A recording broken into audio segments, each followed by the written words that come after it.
अस्सलाम वालेकुम। आज हमने कम्प्लेक्सोमीट्रिक टाइट्रेशन के बारे में देखना है। सबसे पहले आप लोग मेरा चैनल सब्सक्राइब कर लें ताकि इस तरह के लेक्चर्स आपको मिलते रहें। नेक्स्ट हम स्टार्ट करते हैं। तो इसमें वो बता रहे हैं कि ये बेसिकली एनालिटिकल केमिस्ट्री जो है, जो कि मॉडर्न साइंस है, उसकी एक एप्लीकेशन है। इसमें आप टाइट्रेट करेंगे मेटल आयन को किसी कम्प्लेक्सिंग एजेंट के साथ, यानी कि वो जो मेटल आयन होगा उसमें इलेक्ट्रॉन की डेफिशिएंसी होगी जो कि आगे कोई लाइगेंड पूरा करेगा। लाइगेंड जो होता है उसके पास एक्स्ट्रा इलेक्ट्रॉन होते हैं, तो वो जो है उसे देगा। और इस चीज़ को और इस तरह से हम वो जो मेटल आयन है उसकी अननोन कॉन्सेंट्रेशन को फाइंड आउट करेंगे। अब कहीं पे हार्डनेस ऑफ वाटर होती है, कहीं कहीं का पानी जो है बड़ा हार्ड होता है।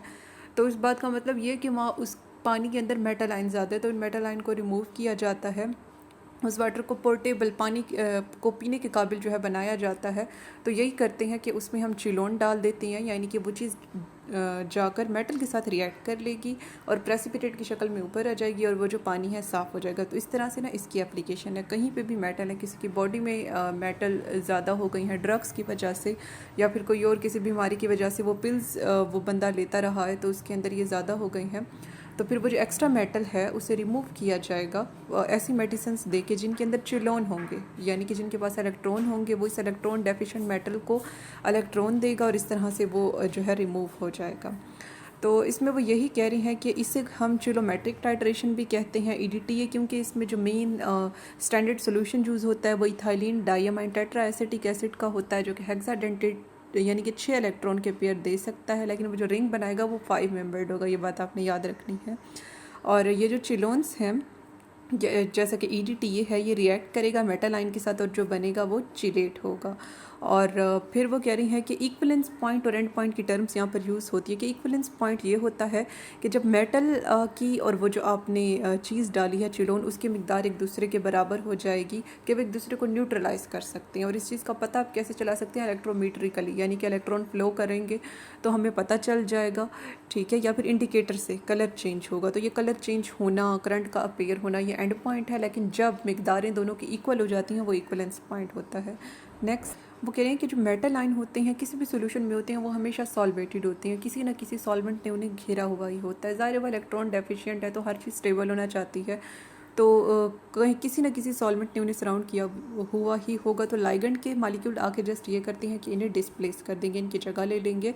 फिर वो कह रहे हैं कि मालिक्यूल या आयन जो कि जगह लेते हैं उन पहले से मौजूद सॉल्वेंट मालिक्यूल की, तो लाइगेंड की असल डेफिनेशन जो है कि पहले से मौजूद मालिक्यूल की जो जगह ले वो लाइगेंड होगा, ठीक है। और ये कोई भी इलेक्ट्रॉन देने वाली इंटाइटी कहते हैं जो अकेला इंडिपेंडेंट काम करे वो चीज़, ठीक है। ये कोई भी इलेक्ट्रॉन डोनेटिंग इंटाइटी होती है जिसके पास एबिलिटी है कि वो मेटल आयन के साथ जुड़ जाए, फिर जो बनेगा वो कम्प्लेक्स आयन होगा। फिर वो कह रहे हैं कि जो एग्जांपल है कम्प्लेक्सेशन रिएक्शन की, जैसे कि कॉपर आयन जो है रिएक्ट करता है 4 अमोनियम के मालिक्यूल के साथ पानी की मौजूदगी में, इसे जो है रिप्रेजेंट किया गया है। यानी कि पानी के मालिक्यूल पहले से लगे हुए थे, NH3 ने आके इन्हें रिप्लेस कर दिया, तो ये टेट्रा अमाइनो क्यूपरेटाइन बन गया। नेक्स्ट कह रहे हैं कि बॉन्ड्स इसमें आइडेंटिकल यानी कि कवलेंट भी हो सकते हैं, और कोऑर्डिनेट कवलेंट भी हो सकते हैं। कवलेंट में एक इलेक्ट्रॉन मेटल देगा, एक लाइगेंड देगा, लेकिन कोऑर्डिनेट में दोनों के दोनों ही लाइगेंड देगा। तो हेक्सासियानोफेरेटाइन को आप देखें तो 3 इसमें कवलेंट बॉन्ड हैं और बाकी के 3 जो हैं इसमें कोऑर्डिनेट कवलेंट बॉन्ड है। और ये जो आइडेंटिकल हाइब्रिड बॉन्ड बने हैं इन्हें एपाइसिस किसी भी चीज़ के टॉप को कहते हैं, उसकी नोक को कहते हैं। इसे टेट्राहेड्रन के एपाइसिस से रिप्रेजेंट किया गया। ये देखें स्ट्रक्चर यहाँ पर एक बना हुआ है हेक्सासियानोफेरेटाइन का। नेक्स्ट अगर नेगेटिव चार्ज है तो वो बराबर होगा टोटल नंबर जो नेगेटिव ग्रुप लाइगेंड के मौजूद हैं उसे माइनस करेंगे जो मेटल की वैलेंसी है उसमें से, ठीक है। लेकिन जब न्यूट्रल ग्रुप मौजूद होंगे तो फिर जो चार्ज होगा वो वही सेम होगा जो कि मेटल आयन के। अब जैसे NH3 न्यूट्रल है, वाटर भी न्यूट्रल होता है, तो यहाँ पे जो है चार्ज वही मेटल वाला होगा। नेक्स्ट वर्नर कोऑर्डिनेशन नंबर में वो कह रही हैं कि हर एटम के लिए एक observed maximum number of small groups होता है जो कि उसके गिर्द यानी कि उतनी एटम्स जो हैं आ सकती हैं, यानी कि हर एटम के गिर्द सराउंडिंग एटम्स की एक फ़िक्स तादाद है। इसे हम वर्नर कोऑर्डिनेशन नंबर कहते हैं। ये मैंने आपको वर्नर थ्योरी में भी कराया था। और सिडविक थ्योरी में हमने क्या देखा था? इफेक्टिव एटॉमिक नंबर देखा था, जिसे हम स्टेबिलिटी का देखते थे कि अगर इतने नोबल गैस वाले इलेक्ट्रॉन आ गए तो ये चीज़ बन सकती है, स्टेबल है, नहीं तो नहीं बन सकती। फिर वो कह रहे हैं कि ये वैलेंसी से रिलेटेड नहीं होता। उसके बाद वो कह रही हैं कि वैलेंसी शेल जो है एलिमेंट्स का थर्ड पीरियड का वो यानी कि 18 इलेक्ट्रॉन ले सकता है और जो फोर्थ पीरियड है वो 32 इलेक्ट्रॉन अकोमोडेट कर सकता है। और नेक्स्ट वो कह रही हैं कि ये जो BF4 है इसके अंदर ऑक्टेट कंप्लीट है और जो मैक्सिमम कोऑर्डिनेशन नंबर है वो आया हुआ है, और लेकिन AlF6 में जो आउटर शेल है उसके पास 12 इलेक्ट्रॉन है और ये 18 इलेक्ट्रॉन जो है नहीं ले सकता।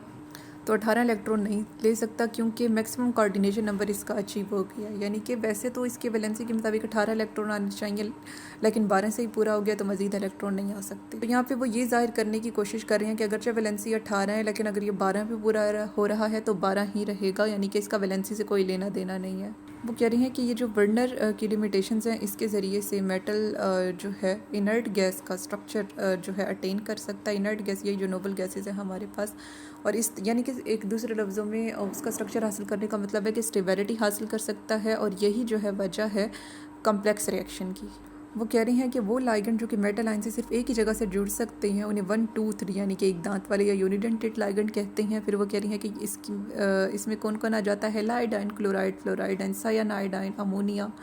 नेक्स्ट देखें ये एक यानी कि अमोनिया इन्होंने इसके अंदर डाटा ये बेसिकली वर्नर जो हमने नंबर पढ़ा है उसी को एक्सप्लेन किया हुआ है दूसरे लफ्ज़ों में। अच्छा, इसमें हमने देखा कि अमोनिया, साइनाइड, हैलोजन ये सारे यूनिडेंटेट होते हैं। बाइडेंटेट जो है जो 2 इलेक्ट्रॉन 2 जगहों से मेटल से जुड़ सकता है, इन्हें मल्टीडेंटेट लाइगेंड भी कहते हैं। और फिर इनके अंदर ट्राइडेंटेट और क्वाड्रीडेंटेट और मल्टीडेंटेट मतलब कि ये सारे क्वाड्री यानी कि जो 4 जगहों से जो है जुड़ सकता है। हेक्साडेंटेट लाइगेंड जैसा कि EDTA है, और EN इथाइलिन डाइअमाइन ये बाइडेंटेट होता है, और EDTA का भी मैंने बताया 6 इलेक्ट्रॉन पेयर दे सकता है, हेक्साडेंटेट है। अच्छा, जिसमें सिंपल लाइगेंड आ रही हैं तो वो कोऑर्डिनेशन कंपाउंड बनाएगा, लेकिन जिसमें 2 या उससे ज़्यादा ग्रुप हैं देने वाले वो चिलेट बनाएगा। फिर वो कह रही है कोई फंडामेंटल डिफरेंस वैसे तो नहीं है कोऑर्डिनेशन और चिलेट में, बस ये कि उसमें रिंग बनता है तो स्टेबिलिटी मिल जाती है।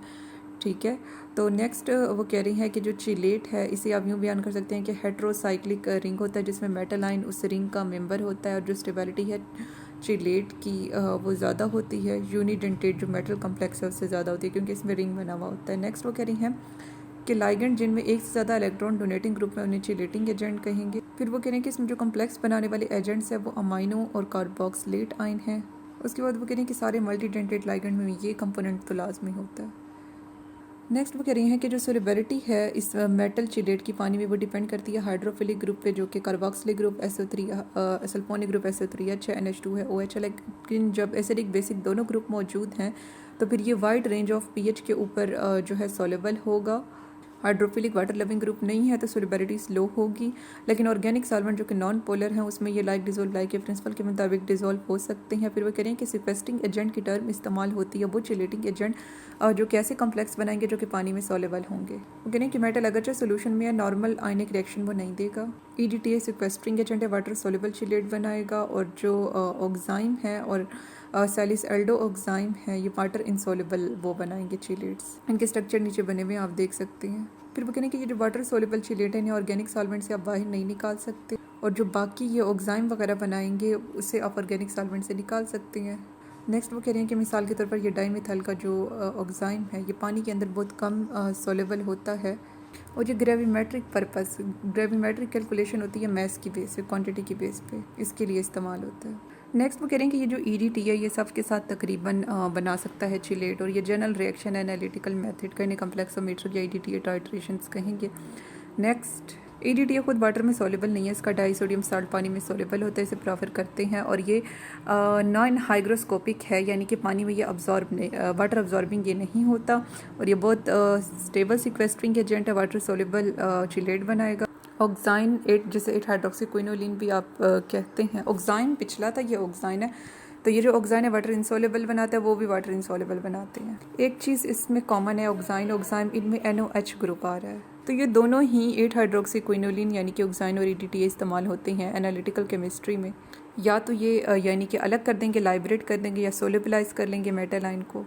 अब जो इनसोलेबल बनाते हैं वो प्रेसिपिटेट से मेटल को रिमूव कर देंगे। EDTA की बहुत ज़्यादा एप्लीकेशन है क्योंकि ये कम प्राइस होती है इसकी, 6 लाइगेंड एटम है, और जो 5 मेंबर रिंग ये बनाएगा उसमें कोई स्ट्रेन नहीं होगी, और 5/20 मोलैरिटी का EDTA का सोल्यूशन यूज़ होता है। तो बाकी भी एनालिटिकल के लेक्चर मेरे चैनल पे मौजूद हैं, आपको प्लेलिस्ट में डिस्क्रिप्शन बॉक्स में मिल जाएंगे। वीडियो लाइक शेयर सब्सक्राइब लाजमी करें। अल्लाह हाफ़िज़।